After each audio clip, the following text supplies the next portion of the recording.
se e kam ruajtur, po s'po e mbaj do të më për replikë ose përmendi emrin.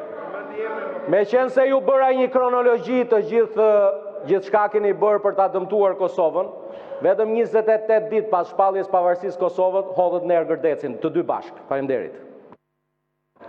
Zoti Klevis Balliu për procedurë.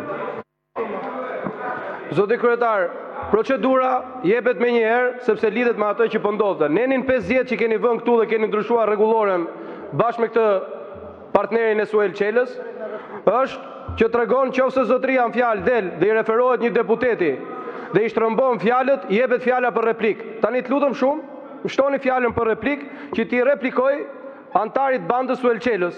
Zotëria në fjalë vjen dhe na flet tu që pse nuk duhet flasim për krimin.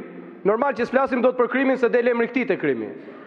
Dhe kërkon ky zotëri që ka qenë pjesë e qeverisë që sankcionoi e para Kosovën të na flasi këtu për Kosovën. Ky e ka sankcionuar bashkë me shefin e vet dhe shefin tuaj dhe shefin kësaj ane. Kur ndaloj takimin, jo e kam fjalën për replik, ta përmenda procedurën që më jep drejtën e replikës zotëri. Nuk e merr dot fjalën vet. E kam fjalën për replik për të cilën e regjistruar këtu për procedurë. Nenin, do me hapësh replikën apo jo? Më thuj, nuk e njoh rregulloren dhe nuk merrem. E heq fjalën. Po mblet i kthej replikën zotërisë. E ke marr fjalën për procedurën. Po dhe ju kërkova minuta shtesë për replikën. O zotëri, ju kërkova minuta shtesë për replikën. Tani, zotëria në fjalë nuk mund të vi këtu kur është pjesë e kabinetit që ka sankcionuar për herë të parë Kosovën.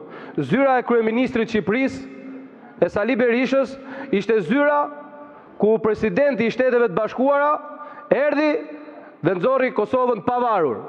Ndërkohë që këta dhe kjo parti organizonte protesta kundër ndërhyrjes NATO-s në Serbinë në 98-ën. Këta e kanë bërë deri në aeroport.